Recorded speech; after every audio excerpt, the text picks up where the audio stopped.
आता पेशंट स्वेदनासाठी करायचं आहे तर पेशंट कुठल्या प्रकारचा व्याधी आहे त्याला हे ठरवणं गरजेचं आहे। जसं आपण पाहिलं की ग्रह आहे पेशंटला आणि शूल पण आहे, तर मग इथे आपण पत्रपोट्टली पण करू शकतो। याच्यामध्ये काय करतो की आपण निर्गुंडी, अर्क, त्यानंतर करंज, एरंड हे जे पत्र आहेत ही पत्र कापतो। खूप जणांनी पाहिलं पण असेल की आपण कसं करतो ते पिंडस्वेद, तर त्या प्रकारचा पिंडस्वेद आपल्याला तिथे करता येतो। जर आपल्याला असं वाटत असेल की इथे आमप्रधान अवस्था आहे आणि शोथ आहे, तर अशा ठिकाणी आपल्याला चूर्ण पोट्टली पण करता येते। मग दशमूळ चूर्ण आहे, रासना आहे, अश्वगंध आहे किंवा वचा आहे किंवा सुंठ आहे, हे चूर्ण तेलात भाजून आणि त्याच्यात थोडंसं जंबीर रस टाकून त्यानंतर आपण त्याची पोटली करतो आणि ती त्या रुग्णाला देतो। मागे एक पेशंट विपादिकेचा होता, त्या पेशंटला आपण निंबपत्र पोट्टली करायचो। निंबाचे पत्र जे आहेत तर ते चांगले गरम करायचे तेलामध्ये आणि त्याच्यानंतर त्याची पोटली करून तेलात बुडवून त्याचा हाता आणि पायाला स्वेदन करायचो आपण पत्रपोटली। तर या प्रकारचं पण करता येतं। व्याधी गृध्रसी आहे, विश्वची, असे जे व्याधी आहेत त्याच्यामध्ये पण आपण पत्रपोट्टली करू शकतो, धारा करू शकतो। त्यानंतर सोरायसिस सारखा पेशंट आहे किंवा स्किन डिसीजचा आहे, तर या ठिकाणी आपण पत्रपोटली पण करतो, निंबचूर्ण पत्रपोटली किंवा करंज चूर्ण पत्रपोटली।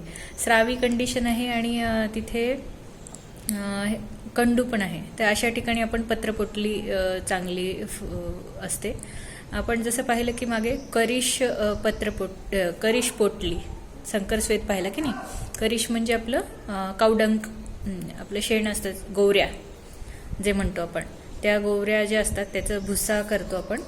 तो भुसा तेलात भाजून घेतो किंवा नुसतंच भाजून घेतो आणि त्यानंतर त्याची पोटली करून मग त्याच्यानी काय म्हणता येईल स्वेदन करतो, जो वृक्षस्वेद म्हणतो आपण ते। तर हा काय म्हणतात स्वस्तातला आहे। तर या प्रकारे पेशंट कसं आहे त्याच्यानुसार आपल्याला स्वेदनाचा टाईप निवडायचा असतो। अवघा स्वेद करायचा आहे, अश्मरी शूल आहे किंवा कटीशूल आहे, तर तिथे अवघा स्वेद कुठे करायचा। तर एक काश्यपाने खूप छान सांगितलं आहे की जसा पेशंट आहे त्यानुसार आपल्याला योजना करावी लागते, पण शक्यतो पंचकर्म जे आहे ते थोडंसं जे धनवान किंवा ज्यांच्याकडे थोडंफार जरी आहे त्यांच्यासाठी आहे। तर गव्हर्नमेंट हॉस्पिटल सोडले तर प्रायव्हेटसाठी जे पाहिजे, म्हणजे जसं की आपल्याला अवघा स्वेद तेलानी करायचं आहे तर तेवढं तेल असणं आपल्याकडे गरजेचं आहे, 4-5 लिटर, 8-10 लिटर। किंवा आपल्याला काय म्हणतात त्याच्याऐवजी पर्याय काय आहे, मग त्याच्याऐवजी काढा वापरू शकतो का आपण। एखाद्याला घृताचा शेक सांगितला आहे, परिषेक, तर तेवढं घृत आणणं 2-3 लिटर 4 लिटर त्याचा परिषेक करणं हे काही संभव नाही, आहे की नाही। मग त्याच्याऐवजी आपल्याला जसा पेशंट आहे त्यानुसार आपल्याला त्यानुसार त्या कल्पांची योजना करावी लागते की म्हणजे काय वापरायचं आहे आपल्याला त्या ठिकाणी। तर असे पेशंट आपल्याला शोधावे लागतात। पण शक्यतो जे आर्द्रद्रव्य आहेत ते मिळतातच, तर आर्द्रद्रव्य मिळत असताना जर त्याच्यानी जर आपण स्वेदन करायचा विचार करत असू तर ते आपल्याला करता येतं। तर स्वस्तामध्ये काय मिळते, करिश आहे जसं, त्याच्यानंतर वालुका आहे किंवा नाडीस्वेदातले जे द्रव्य आर्द्रद्रव्य आहेत ते याद्वारे करू शकतो। षष्टिकशाली आहे तर ते जरा महाग पडतं, दुधात शिजवायचं असेल तर ते पण महाग पडतं। आपल्याकडे पण खूप पेशंट येतात की जे दूध आणू शकत नाहीत, जरी त्यांना इंडिकेटेड आहे की इथे आपल्याला षष्टिकशाली पिंडस्वेद केलं तर पेशंटला खूप चांगला रिझल्ट येतो, पण पेशंट आणू शकत नसेल, तेवढाही खर्च उचलू शकत नसेल, तर मग ते आपल्याला विचार करावा लागतो की त्याऐवजी आपण कुठलं स्वेद देऊ शकतो। मग हे कर्म होणं महत्त्वाचं आहे म्हणून आपण स्वेदन करतो, पण त्यातलंही त्यात कुठलं चूज करायला पाहिजे हे आपण ठरवायला पाहिजे। तर गव्हर्नमेंट हॉस्पिटल असेल तर आपल्याकडे तेवढा तो गव्हर्नमेंट सप्लाय करतो, त्याच्यामुळे तसं करणं म्हणजे सोपं जातं आपल्याला। पण बाकी जर आपल्याला प्रायव्हेटमध्ये हे करायचं आहे तर ते महाग जातं। म्हणून जसा बल काल वय दोषान पथ्य चेष्टाशन स्थिती असं काश्यपाने सांगितलं। म्हणजे बल, काल, वय, दोष आणि पथ्य काय आहे पेशंटला त्याच्यानुसार आपल्याला वैद्याला जे आहे ते पंचकर्म त्याला सजेस्ट करता येतात। आता देश म्हणजे कुठल्या ठिकाणी आपल्याला स्वेदन करायचं आहे, शरीराचा पण वरचा देश आणि किंवा जो आपण राहतो तो पण. आता आपल्यासारखा उष्णकटिबंधीय प्रदेश आहे तर इथे खूप वेळ स्वेदन करणं काही योग्य नाही आहे की नाही. तुम्ही जर काय म्हणतात उत्तराखंडमध्ये जाऊन स्वेदन करत असाल आणि इथे स्वेदन करत असाल तर या दोन्ही स्वेदनामध्ये खूप फरक आहे. एखाद्या पेशंटला इथे जो स्वेद येईल तो अगदी 1-2 मिनिटामध्ये पूर्ण सर्वांगाला स्वेद येतो पहिल्या दिवशी, आणि तिकडे उत्तराखंड वगैरे तिकडे 5 मिनिटंही तुम्हाला कदाचित स्वेदन कंटिन्यू करावं लागतं. मग ह्या देशानुसार स्वेदाचा वेळ पण चेंज होऊन जातो. तर काही वेळा चरकांनी विशेष काय सांगितलं आहे की कुठल्या ठिकाणी आपल्याला कसा स्वेद केला पाहिजे. तर त्यांनी काय सांगितलंय की आमाशय गते वाते कफ पक्वाशयाश्रिते वृक्षपूर्वोहित स्वेद स्नेहपूर्वस्ततैवच. आमाशयगत वात जर असेल तर तिथे वृक्षपूर्वक स्वेद केला पाहिजे, म्हणजे वृक्ष स्वेदन केलं पाहिजे आमाशयगत वातामध्ये. आणि पक्वाशयगत कफ जर असेल तर स्नेहपूर्व स्वेदन केलं पाहिजे. ठीक आहे. तर ह्यामध्ये स्थानाचं जे महत्त्व आहे ते सांगितलेलं आहे. आमाशय हे कफाचं स्थान असल्यामुळे तिथे वृक्षपूर्वक स्वेदन केलं पाहिजे, आणि पक्वाशय हे वाताचं स्थान असल्यामुळे तिथे स्नेहपूर्वक स्वेदन केलं पाहिजे. त्याच्यानंतर काय सांगितलेलं आहे की विशेषतः कुठल्या ठिकाणी करायचं आहे तर वृषण, हृदय आणि दृष्टी यांच्या ठिकाणी मृदू स्वेद करायचा आहे. वंक्षणाच्या ठिकाणी मध्यम आणि शेष अवयवच्या ठिकाणी महान स्वेद करायचा आहे आपल्याला. तर शक्यतो जेव्हा आपण पेटी स्वेद करत असतो पेशंटला तेव्हा एक लक्षात घ्यायला पाहिजे की पेशंटच्या नेत्र आणि हृदयाची आपल्याला रक्षा करायची आहे. म्हणून त्या ठिकाणी आपल्याला काय करायला सांगितलं की गरम थंड पाण्यात कॉटन बुडवून ते नेत्रावर ठेवायचं, किंवा हृदयाच्या ठिकाणी थंड हाताने तळहाताने स्पर्श करायचा थंड हाताचा, किंवा त्याच्यावर पिचू ठेवायचा थंड पाण्याचा. तर ह्याच्यामुळे त्या मर्माची रक्षा होते. काश्यपानी एक वेगळं सांगितलेलं आहे की जर काय म्हणतात गला, कर्ण, मन्या, शिर, नेत्र आणि ऊर या ठिकाणी जर शोथावस्था असेल तर तिथे प्रदेह प्रकारचं स्वेदन करायला सांगितलेलं आहे. प्रदेह म्हणजे काय, की उष्ण असा जो लेप आहे त्या ठिकाणी ते लावायला सांगितलेलं आहे. म्हणजे इथे आपल्याला खूप जास्त स्वेदन करणं गरजेचं आहे, नाही आहे म्हणजे काय म्हणता येईल, कॉन्स्टंट हीट मिळणं गरजेचं आहे, पण तो हीट जे टेम्परेचर आहे ते हळूहळू कमी व्हायला पाहिजे असं त्यांचं म्हणणं आहे. म्हणून प्रदेह प्रकारचा स्वेद या ठिकाणी त्यांनी करायला सांगितलं आहे. वयानुसार करायला सांगितलं, जसं काश्यपानी बालकांमध्ये हस्ततल स्वेद करायला सांगितलं आहे आणि मोठ्यांमध्ये मग नाडी स्वेद वगैरे करायला सांगितलेलं आहे. तर या प्रकारे आपल्याला स्वेदन करायचं आहे. आता प्रधान कर्मामध्ये काय पाहायचं आहे, आपण स्वेदन करत असताना एक महत्त्वाचा पॉईंट आहे की आपण स्वेदन करत असताना पेशंटला किती वेळ स्वेदन करायचं आहे. तर घर्मबिंदू दिसेपर्यंत आपल्याला पेशंटला स्वेदन करायचं आहे. म्हणजे जिथे सर्वांग जर पेटीमध्ये पेशंटला टाकलं तर कपाळाच्या ठिकाणी घामाचे बिंदू दिसत आहेत का ते पाहिल्यानंतर मग आपल्याला स्वेदन बंद करायचं आहे. तोपर्यंत स्वेदन कंटिन्यू चालूच करायचं आहे. ठीक आहे. तर आता सम्यक स्विन्न लक्षणं काय आहेत, की सम्यक स्विन्न जे लक्षण आहे त्याच्यामध्ये काय सांगितलं आहे की शीतशूल व्यूपर्मे स्तंभ गौरव निग्रहे संज्ञाते मार्दवे चैव स्वेदनात विरतिमता. चरक सुश्रुत चिकित्सा 14वा अध्याय 13वा श्लोक. शीतशूल ह्यांचं काय म्हणतात शमन होतं, स्तंभ गौरव यांचा निग्रह होतो, त्याच्यासोबतच मार्दवता येते. यालाच आपण काय म्हणतो सम्यक स्वेदन लक्षणं. ठीक आहे. याच्यामध्ये सम्यक स्वेदन लक्षणं आपल्याला दिसायला लागतात. त्यानंतर काय सांगितलेलं आहे की एखाद्या पेशंटला स्वेदन करत असताना त्याची काय म्हणतात ज्याला थंडी वाजत होती ते कमी झालं आहे का, ग्रह ज्या ठिकाणी होता तो ग्रह कमी झाला आहे का, आणि त्याच्यासोबतच हलकेपणा वाटतोय का पेशंटला. जर तुम्ही नाडीस्वेद करून पाहिला तर तुम्हाला लक्षात येईल की नाडीस्वेद झाल्यानंतर आपोआपच काय म्हणतात लघुता येते शरीराला. तर हे सगळे जे आहे ते सम्यक स्वेदनाचे लक्षणं सांगितले आहेत. आता अस्विन्य लक्षणं काय आहेत, तर अस्विन्य लक्षणामध्ये जी आपण सम्यक स्वेदाची लक्षणं आहेत ती अचीवच होत नाहीत. म्हणजे शैत्य कमी होत नाही, ग्रह कमी होत नाहीत, गौरव कमी होत नाही, आणि शूल पण जसं आहे तसंच राहतो, तो असम्यक स्वेदलक्षण आहेत. तर अतिस्विन्नामध्ये काय सांगितलं आहे की पित्तप्रकोप मूर्छाच शरीर सदनम तथा दाह सर्वांग दौर्बल्यम अतिस्विन्नस्य लक्षणम. तर यामध्ये काय सांगितलं आहे, सर्वात पहिलं वाक्य जे आहे पित्तप्रकोप होतो. पेशंटला जर स्वेदन झाल्यानंतर खूप तहान लागत असेल, पाणी पिण्याची इच्छा होत असेल, तर त्यावेळेस आपण समजून शकतो की पित्तप्रकोप झाला पेशंटला. त्याच्यासोबतच मूर्छा म्हणजे पेशंट चक्कर येऊन पडू शकतो. त्यानंतर काय सांगितलं, शरीर सदनम म्हणजे खूप थकवा येतो पेशंटला, काय म्हणतात इलेक्ट्रोलाइट्स बाहेर पडल्यामुळे म्हणा किंवा काय रसधातू क्षय झाल्यामुळे, तर त्या ठिकाणी शरीर सदन होतं. त्यानंतर सर्वांग दाह एक लक्षण सांगितलेलं आहे, ते पण होतं. तर ही सगळी जी लक्षणं आहेत ती अतिस्वेद झाल्यामुळे होतात. तर सर्वात जे जास्त आहे तर त्याच्यामध्ये आपल्याला स्फोटोत्पत्ती पण दिसू शकते आणि विदाह पण दिसू शकतो. ठीक आहे. आणि शाव रक्तमंडल, तर शक्यतो काय होतं की डायबिटीजच्या पेशंटमध्ये आपल्याला पाहायला मिळतं. तर डायबिटीजच्या पेशंटमध्ये चुकून जर खूप जास्त प्रमाणात स्वेदन केलं तर त्या ठिकाणी खूप मोठे मोठे पॅचेस असे दिसायला लागतात.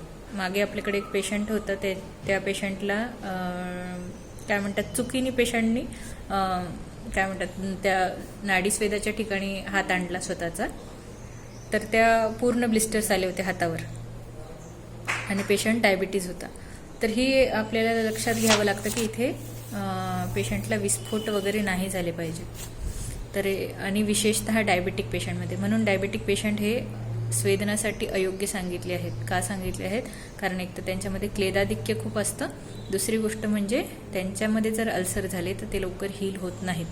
म्हणून डायबेटिकच्या पेशंटमध्ये स्वेदन करत असताना आपल्याला खूप काय म्हणतात लक्ष देऊन त्यांना स्वेदन करायला लागतं आपल्याला. तर हे सगळे जे आहे, तर याच्यावर उपाय काय, अतिस्वेदन झाल्यानंतर, तर अतिस्वेदन झाल्यानंतर आपल्याला त्याला काय करायला लागतं, सरबत द्यायला लागतं. आपल्याला माहिती आहे चक्कर येऊन पडत असेल पेशंट तर तिथे आपण आधी सरबत देतो किंवा गोड काहीतरी खायला देतो. त्यानंतर थंडगार पाणी प्यायला देतो किंवा थंडगार पाणी त्याच्या तोंडावर शिंपडतो, अंगावर शिंपडतो. त्यानंतर फॅन लावायचा आधी. जे आपण आपली जी रूम आहे ती शक्यतो व्हेंटिलेटेड असायला पाहिजे. जेव्हा केव्हा पेशंट असा चक्कर येतोय किंवा काय येतोय तर त्याला ताबडतोब आपल्याला फॅन चालू करणं किंवा खिडक्या उघडणं हे फार गरजेचं आहे. तर हे झाल्यानंतर मग पश्चात्कर्मामध्ये आपण पेशंटला काय सांगायचं की लगेचच्या लगेच एकदम थंड पाण्याला स्पर्श किंवा थंड हवेमध्ये एकदम बाहेर जायला नाही सांगायचं. हळूहळू तो टेम्परेचरला मेंटेन व्हायला पाहिजे. आता काय म्हणतात पेटी स्वेद करत असताना पण पेशंटला स्वेदन आल्या म्हणजे घाम आल्याला ताबडतोब पेटीतून बाहेर नाही काढायचं. म्हणजे काय होतं, असात्म्यजन्य होतं. एकदम गरम ह्याच्यातून पेशंटला आपण एकदम थंड ह्याच्यात काढतोय, तर मग पेशंट सांगतोय की आता घाम यायला सुरुवात झाली, तेव्हा गॅस बंद करून द्यायचा आणि हळूहळू टेम्परेचर कमी होत गेल्यानंतर, थोडीशी बॉडी रिलॅक्स झाल्यानंतर मग पेशंटला पेटीतून बाहेर काढायचं. एकदम गॅस चालू असताना पेशंटला पेटीतून बाहेर काढू नये शक्यतो. पश्चात्कर्मामध्ये पेशंटला जर आपल्याला वाटतं की तहान लागल्यासारखं वाटतंय तर थोड्या वेळाने पेशंटला पाणी प्यायला द्यायचं. जर दाह वगैरे झालं असेल तर त्या ठिकाणी शतधौत घृत खूप छान आहे किंवा जात्यादी मलम वगैरे असं लावायला सांगायचं पेशंटला. त्यानंतर ज्या आपल्याला कर्म करायचं आहे, वमन करायचं आहे, विरेचन करायचं आहे, त्यानंतर पेशंटला तसं सांगायचं. यानंतरचे जे उपक्रम सांगितलं आहे ते स्तंभन चिकित्सा. स्वेदनाच्या विपरीत जे कर्म सांगितलं आहे ते स्तंभन चिकित्सा सांगितले. आता स्तंभन म्हणजे काय की जे चाललंय त्याला थांबवणे, याला स्तंभन म्हणतो आपण. तर इथे चरकांनी व्याख्या दिली स्तंभनाची. स्तंभनम स्तंभयती यत गतिमंतम चलम ध्रुवम. जे चाललेलं आहे त्याला थांबवणे याची क्रिया करतो ते म्हणजे स्तंभन. तर स्तंभनाचे गुण कुठले कुठले आहेत, तर शीतम मंदम मृदुष लक्षणम वृक्षम सूक्ष्मम द्रवम स्थिरम यद द्रव्यम लघुच उद्दिष्टम प्रायस्तत् स्तंभनम स्मृतम. जे शीत आहे, मंद आहे, मृदू आहे, श्लक्ष्ण आहे, वृक्ष आहे, सूक्ष्म, द्रव आणि स्थिर आहे. तर असं जे द्रव्य आहे ते त्याला आपण स्तंभन द्रव्य म्हणतो. हे सगळे जे द्रव्यांचे गुण आहेत ते स्तंभन द्रव्याचे. स्वेदनाच्या अगदी विरुद्ध, स्वेदनामध्ये जसं उष्ण, सरळ, तीक्ष्ण, गुरु, स्निग्ध, सूक्ष्म, द्रव, स्थिर हे जे गुण आहेत, हे याच्या विरुद्ध जे गुण आहेत ते स्तंभनाचे आहेत. तर स्तंभनीय कोण कोण आहेत, तर चरकांनी काय सांगितले, स्तंभनीय कोण आहेत, तर पित्त, क्षार, अग्निदग्धा ये च वम्य अतिसार पीडितः विषस्वेदाती योगार्थी स्तंभनीयास्तथा विदाः. कोण कोण आहे तर पित्त, क्षार आणि अग्नी यांच्यानी जे दग्ध झालेले लोक आहेत ते, त्याच्यासोबतच वमन आणि अतिसार पीडित जे आहेत त्यांच्यामध्ये आपल्याला स्तंभन द्यायचं आहे. विष आणि स्वेद यांचा अतियोग जर झाला असेल तर त्यामध्ये सुद्धा आपल्याला स्तंभन द्यायचं आहे. स्तंभन म्हणजे थांबवणं है ना. तर ह्या पित्त आणि क्षार अग्निदग्ध यांच्यामध्ये स्तंभन गुणयुक्त जे द्रव्य आहेत ते पिच्छिल द्रव्य वगैरे जे आहेत ते वापरणे, ज्याच्याने स्तंभन होईल. वमन आणि अतिसारामध्ये सुद्धा आपल्याला स्तंभन चिकित्सा करायला सांगितलेली आहे, माहितीच आहे आपल्याला. त्याच्यानंतर अतिस्तंभितचे काय लक्षण आहेत. जर आपण अतियोग जर झाला स्तंभनाचा तर त्याच्यामुळे काय काय होऊ शकतं तर शावता स्तब्ध गात्रत्वम, उद्वेगो हनुसंग्रहा, हृदवर्चो निग्रहश्च स्यात् अतिस्तंभित लक्षणं. एखाद्या पेशंटला लूज मोशन झाले आणि त्याला आपण 2-3 दिवस जर अँटीबायोटिक आणि काय म्हणतात मोटिलिटी स्टॉप करणारी, हायपर मोटिलिटी स्टॉप करणारी औषधं दिली तर त्याच्यानंतर 2 दिवस पेशंटला कॉन्स्टिपेशन असतं अतिसार झाल्यानंतर, ते अतिस्तंभितचं लक्षण आहे. तर मग अतिस्तंभितामध्ये काय काय होतं तर शावता येते शरीराला, त्यानंतर स्तब्ध गात्रत्व होतं, अंग जड वाटायला लागतात, ग्रह होतो निर्माण, हनुग्रह आणि हृदग्रह पण होतो आणि मलविबंध होतो. एक्झाम्पल जे आहे जांभूळ. जांभूळ अति खाल्लं तर जांभूळ हे सर्वात जास्त कशा आहे, कपित्थ आणि जांभूळ हे दोन्ही पण अति प्रमाणात जर खाल्लं तर हे सगळी लक्षणं आपल्याला दिसायला लागतात. वाग्ग्रह, हृदग्रह, मलविबंध, ओष्ठशावता, हस्तशावता ही सगळी लक्षणं आपल्याला दिसायला लागतात. मग हे अतिस्तंभित आहे असं समजून आपल्याला स्तंभन चिकित्सा स्टॉप करावी लागते. तर हे पूर्ण झालं स्वेदनाचं. आता हे स्वेद कारमुकत्व. आता विशेषतः आपण पाहिलं की स्वेदन कसं काम करतं. एक तर स्वेदन हे प्रधान कर्म म्हणून पण काम करतं आणि पंचकर्माच्या आधीचं, आपल्या शोधनाच्या आधीचं पूर्वकर्म म्हणून पण काम करतं.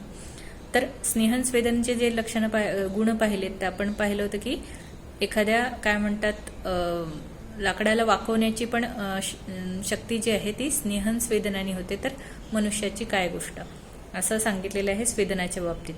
तर जिथे जिथे स्तंभ आहे, आता स्वेदनाच्या व्याख्येमध्ये सांगितलं आहे की स्तंभ गौरव शीतग्नम स्वेदनम स्वेदकारकम. याचाच अर्थ काय की स्तंभन म्हणजे स्तंभाला जो दूर करतो, म्हणजे संकोच आहे जिथे जिथे काय म्हणतात ग्रह झालेला आहे, तर अशा ठिकाणी जेव्हा स्तंभ होतो किंवा खूप जास्त थंडीमुळे जेव्हा स्तंभ होतो तर अशा स्तंभनाला कमी करण्याचं काम स्वेदन करत असतं. त्याच्यानंतर सांगितलं आहे गौरवघ्नम. शरीरात जे जडपणा आलेला आहे तो स्तंभनामुळे कमी होतो. कारण का तर स्वेद येतो. स्वेद आल्यामुळे काय होतंय तिथलं जे आम आहे किंवा दोष आहेत ते बाहेर पडतात त्वचेवाटे आणि त्यानंतर पेशंटला हलकेपणा यायला लागतो. त्यानंतर शीतग्न सांगितलंय. शक्यतो थंडीच्या दिवसांमध्ये आपल्याला याचा प्रत्यय येतो की काय म्हणतात जिथे शेकोटी वगैरे पेटवलेली आहे त्या ठिकाणी जर आपण बसलो तर तिथली आपली थंडी कमी होते, आहे की नाही. तर शीतग्न हे पण काम स्वेदनाचं आहे. त्यानंतर काय सांगितलंय स्वेदकारकता म्हणजे स्वेदन येणे. तर स्वेदन येणे ही खूप मोठी आहे. हायपोथॅलॅमस सेंटर आहे, ते ट्रिगर झाल्यानंतर आपल्याला माहिती आहे की टेम्परेचर कंट्रोल सेंटर तिथे आहे. मग टेम्परेचर कंट्रोल कसं होईल तर जेव्हा आपल्याला स्वेदन यायला लागेल है ना, ॲड्रेनॅलिन सिक्रेशन होईल. तर ते झालं की याचा अर्थ आपल्याला स्वेदन आलेलं आहे, स्वेद आला आहे. मग आपल्याला जर असं वाटतं की काय म्हणता येईल ज्वराचं उदाहरण, ज्वरामध्ये ची चिकित्सा काय आहे स्वेदिनी. तर याचा अर्थ काय की जिथे जिथे स्रोतरोध निर्माण झालेला आहे तो स्रोतरोध दूर करायचं काम स्वेदन करत असतं. म्हणून आपल्याकडे CRFचे वगैरे ARFचे पेशंट जे असतात त्यांच्यामध्ये स्वेदाबाध हे लक्षण दिसतं, कारण त्यांच्यामध्ये मल स्वरूप जो आहे तो बाहेर पडतच नाही त्या पेशंटमध्ये. तर म्हणून आपल्याला स्वेदन आणणे ही पण एक चिकित्सा आहे. तर मॉडर्नमध्ये असं काही चिकित्सा नाही आहे की स्वेद आणणे. आपल्याकडे ज्वराचं महत्त्व आहे स्वेद आला पाहिजे म्हणून, पण मॉडर्नमध्ये असं काही नाही आहे. तर म्हणायचा अर्थ असा की स्वेदनाद्वारे काय होतात मल बाहेर पडतात, म्हणून स्वेद हे महत्त्वाचं आहे. तर स्वेदाचे अन्य कार्य काही सांगितले आहेत का तर स्वेद काय करतं स्निग्धस्य सूक्ष्मायनेषु लीनं स्वेदस्तु दोषं नयति द्रवत्वम.